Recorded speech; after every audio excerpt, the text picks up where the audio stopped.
So funny, you have a lot of thoughts and you sit here and you forget them all. So my question has to do with what you were talking about earlier. By virtue of wanting something, it's a reflection of the fact that you don't have it. So how do you have something in your list of desires without the fact that you're backfilling your grid with the fact that it's not existent in your life? Perfect question. No better question ever. We don't know.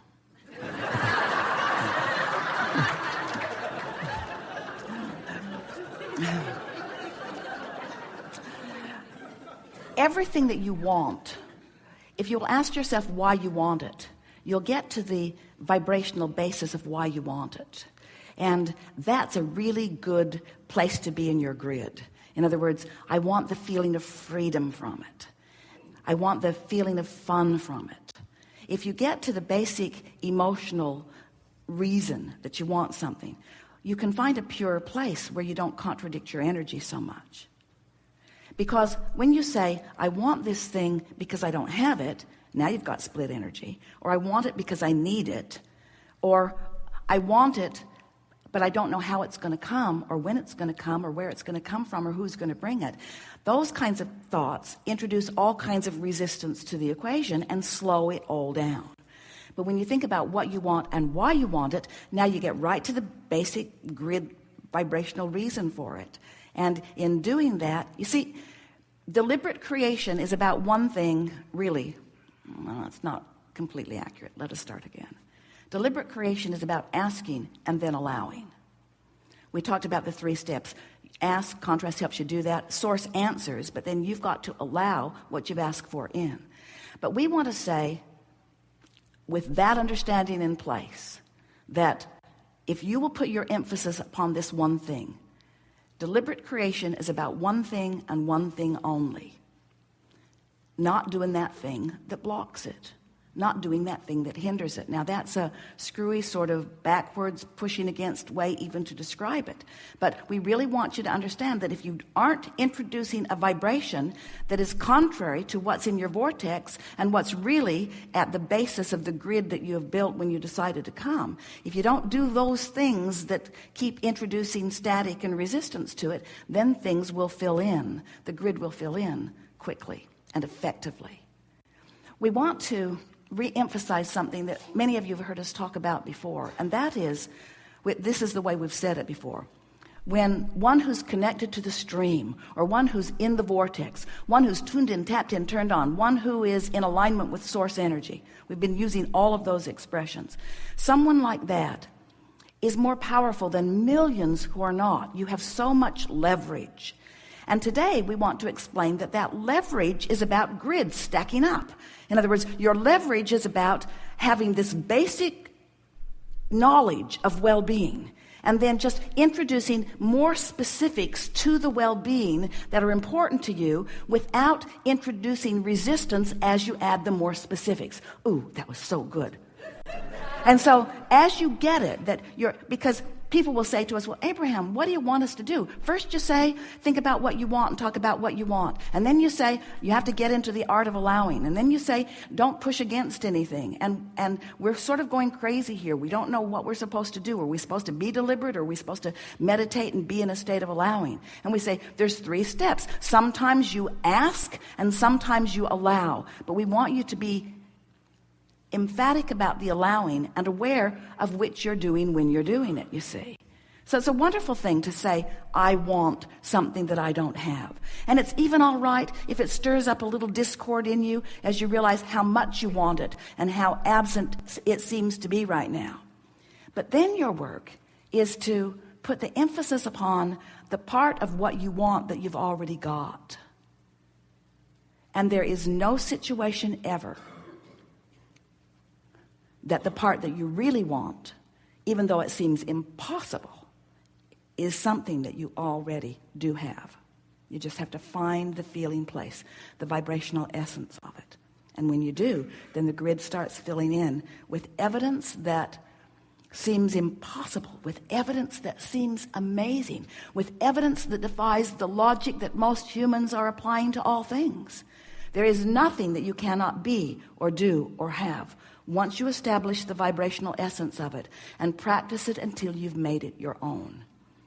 And the universe will fill it in with things that surprise and delight you beyond our ability to verbally describe to you.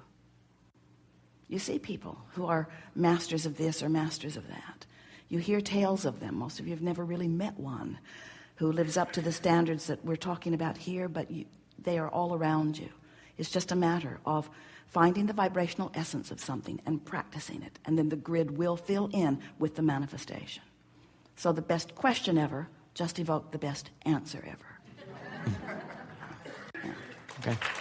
Something more? Yes, please. One other small thing. With respect to other people in your list of desires, I guess, as you want to create in your life, obviously you can't have any say over somebody else's path in their life, but you can have a desire around your relationship with them. And so it sounds like, with respect to other people, you focus on your vibration and you just allow them to become whoever they're going to choose to be in that particular moment. Your power of influence is mighty, however, because for the most part, others have identical grids to yours down there at the basis. In other words, they want joy and they want to feel good. They want what you want. So when you find that and emanate it continuously, then the grid fills in with those who are a vibrational match. But what happens as time passes and you sift through data, and you prefer that to that and that to that and that to that, and you create all of these points of attraction, you put all kinds of things in your vortex that you want. That's really the point that we want to focus upon here. Because through life experience, if someone's rude, you want them to be nice. If you're rude, you want to be nice. If you are without something you want, you know that you want the presence of it. In other words, you are identifying all of that and creating this vortex of requests. And really, it's not just requests, it's a vibrational creation, because the inner being within you has already achieved that. You've already expanded to that place or to that point already. So now your work is to offer vibration that allow what's in your vortex to fill in. That's really a good distinction, isn't it? So hold this visual. Through life, you've been through what humans want to call trial and error. We never see error. But through exposure to life, you put all kinds of things in your vortex. In other words, you cue them up, and your inner being literally becomes the vibrational essence of them. So now here's a visual that we think will be helpful to you. Now, as you put your emphasis on step 3, which is your vibrational emotional grid, as you do good work and find that good feeling place, often things that are in your vortex start filling into your grid. In other words, that's where they come from. Everything, all the specifics that begin filling in are things that you have already specified through the life that you've been living. Don't you love that? In other words, it's not somebody else creating your reality. You have created your reality. Now you're letting the reality that you've created in. And you're letting it in the perfect timing. You don't want all the food that you will ever eat to show up today, do you? You don't. You don't. You want it to come incrementally, and you want it to delight you, and in some cases even surprise you. So you've been putting things in your grid for a very long time. Some of it in your vortex for a very long time, some of it even before you came into this physical body. And now, as you put the emphasis upon the allowing part, on the doing good grid work, as the grid fills in, you will recognize your part in it. And it's such an interesting thing, because that's where the perpetuation of worthiness begins to happen.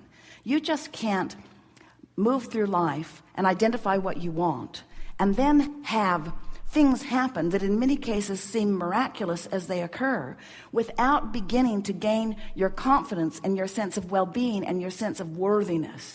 And once you get that going on, in other words, the better you feel about who you are and the better you feel about how things are going for you, then the more things begin to fill in to support it. And the worse you feel, the more things fill in to support it. In other words, you've created all kinds of little piles of potential grid filler inners. And you can tell by the way you feel what your point of attraction is right now. We think that it would be helpful for you, when you think about something that you want, to notice how much fills into your grid before manifestation starts coming. Because if you can get happy about the things that are filling in that don't seem so much like the final manifestation, then you'll have more fun in the process. And isn't that what life is anyway? Esther saw a television commercial last night, right off one of the recordings, about it's about the journey, not about the destination. It's about the journey, not about the destination. And the grid filling in, that's the journey. Oh, the contrast, that's the journey. The putting stuff in the vortex, that's the journey. But the grid filling in, that's when the journey really starts feeling sweet. When things come to you and you feel your goodness in the allowance of them, you see.